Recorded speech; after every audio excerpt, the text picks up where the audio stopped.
ಇವತ್ತು ನಾವು ಬಲ್ಲಾಲ್ಸ್ ಕ್ಯಾಬೂಸಲ್ಲಿ ರುಚಿಯಾದ ತಂಪಾದ ತಂಪು ಬೀಜ ಹಾಗೂ ಸಾಬಕ್ಕಿಯ ಪಾಯಸ ಮಾಡೋದು ಹೇಗೆ ಅಂತ ನೋಡ್ಕೊಂಡು ಬರೋಣ. ಒಂದು ಬಿಸಿಯಾದ ಪ್ಯಾನಿಗೆ 1 ಟೇಬಲ್ ಸ್ಪೂನ್ನಷ್ಟು ತುಪ್ಪ ಹಾಕಿ 1 ಮುಷ್ಟಿ ಗೋಡಂಬಿ ಹಾಗೂ 1 ಮುಷ್ಟಿಯಷ್ಟು ಒಣ ದ್ರಾಕ್ಷಿಯನ್ನು ಹುರ್ಕೊಳ್ಳುವ. ಚೆನ್ನಾಗಿ ಇದು ಮಂದ ಉರಿಯಲ್ಲಿ ಹುರಿದ ನಂತರ ಇದನ್ನು ಒಂದು ಬೌಲಿಗೆ ನಾವು ಟ್ರಾನ್ಸ್ಫರ್ ಮಾಡಿ ಇಟ್ಕೊಳ್ಬೇಕು. ಕಪ್ಪು ದ್ರಾಕ್ಷಿ ಹಾಕುವವರು ಅದನ್ನು ಸಹ ಆ್ಯಡ್ ಮಾಡ್ಕೊಳ್ಬಹುದು, ಏನು ತೊಂದರೆ ಇಲ್ಲ. ಬಾದಾಮ್ ಇಷ್ಟ ಆಗುವವರು ಅದನ್ನು ಹಾಕ್ಕೊಳ್ಬಹುದು. ತೆಗೆದಿಟ್ಟ ನಂತರ ಅದೇ ತುಪ್ಪದ ಬಾಣಲಿಗೆ 1 ಬೌಲ್ನಷ್ಟು ಸಾಬಕ್ಕಿಯನ್ನು ಹಾಕ್ಕೊಂಡು ಅದು ಚೆನ್ನಾಗಿ ಉಬ್ಬಿ ಬರುವವರೆಗೆ ಹುರ್ಕೊಳ್ಳುವ. ಗಾತ್ರದಲ್ಲೂ ದೊಡ್ಡದಾಗ್ತದೆ ಇದು ಹುರಿಯುವ ಟೈಮಲ್ಲಿ. 2 ರಿಂದ 3 ನಿಮಿಷ ಬೇಕು.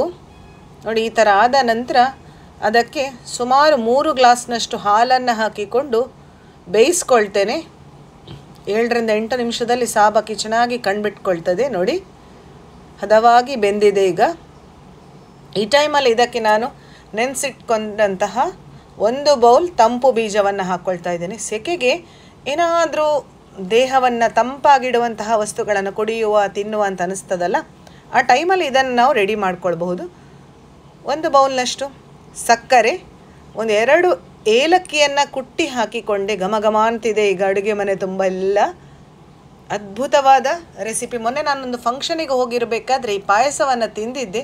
ಸೊ ನಾನು ಟ್ರೈ ಮಾಡಿದೆ. ಸಖತ್ತಾಗಿ ಬಂದಿದೆ ಸ್ನೇಹಿತರೆ. ಹುರಿದಿಟ್ಟಂತಹ ಗೋಡಂಬಿ ಹಾಗೂ ದ್ರಾಕ್ಷಿಯನ್ನು ಹಾಕಿಕೊಂಡು ಸಣ್ಣಗೊಂದು ಮಿಕ್ಸ್ ಕೊಟ್ಟು ಫ್ಲೇಮನ್ನು ಆಫ್ ಮಾಡಿ ಬಿಸಿ ಅಥವಾ ಇದನ್ನು ತಣ್ಣಗಾಗಿಸ್ಕೊಂಡು ಕುಡೀರಿ. Thanks for watching.